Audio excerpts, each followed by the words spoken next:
So 4 அந்த குஷ்டரோகிகளை நாம் பார்த்தோம்.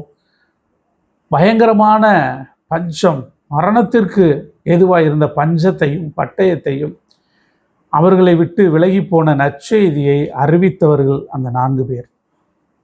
அதுபோல் புதிய ஏற்பாட்டில் பார்த்தீங்க அப்படின்னா இந்த குட் நியூஸ் சுவிசேஷ புஸ்தகங்கள் 4 உண்டு.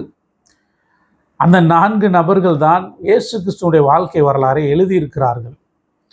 அதாவது த ஃபஸ்ட்டு மத்தேயு என்று சொல்லுகிற மேத்யூ, அவருடைய காஸ்பல் எதை எம்பசைஸ் பண்ணுது அப்படின்னா, இயேசு கிறிஸ்து வாக்குத்தத்தம் பண்ணப்பட்ட மேஸ்ட்ரியா, வாக்குத்தத்தம் பண்ணப்பட்ட ராஜா, அவரை ராஜா என்று அந்த மத்தேயு நமக்கு வெளிப்படுத்துகிறார். இயேசு கிறிஸ்துடைய வாழ்க்கை வரலாறு தான். ஆனால் 4 பேர் அங்கே எழுதியிருக்கிறாங்க. இந்த 4 குஷ்டரோகிகள் எப்படி நற்செய்தியார், இவர்களும் சொசைட்டியில் மிகவும் பிற்படுத்தப்பட்ட நிலைமையில் இருந்தவர்கள். இந்த ஒவ்வொருத்தருடைய வாழ்க்கைக்கு பின்பதாக ஒரு சாட்சி உண்டு. இவர்கள் 4 பேரையும் தேவன் அற்புதமாய் அழைத்து அவர்கள் வாழ்க்கையில் முதலாவது ஒரு விடுதலை கொடுத்து அவர்கள் மூலமாய் இயேசு கிறிஸ்து செய்த அதிசயங்களை, அற்புதங்களை முழு உலகத்திற்கும் கொண்டு செல்ல இந்த 4 பேரை தேவன் பயன்படுத்தினார்.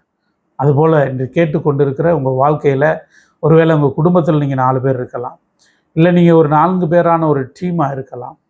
கர்த்தர் உங்களை கொண்டு இந்த தேசத்தில் பகிரங்கமான விடுதலையும் அதிசயங்களையும் செய்ய அவர் உண்மையுள்ளவர். உங்கள் மூலமாய் நற்செய்தியை அவர் கொண்டு செல்லுவார். நிறைய உடைக்கப்பட்ட ஜனங்களுக்கு விடுதலை தருகிற நல்ல வார்த்தைகளை நீங்கள் பேசுவீங்க. சில சூழ்நிலைகளில் எதிர்மறையான காரியங்களை பேசிகிட்டு இருக்கிற, முடிந்து போன காரியங்கள் இருக்கிற நிலைமையில் உங்களை கொண்டு ஜீவ வார்த்தையை, நற்செய்தியை அறிவிக்க அவர் உங்களை பயன்படுத்துவார்.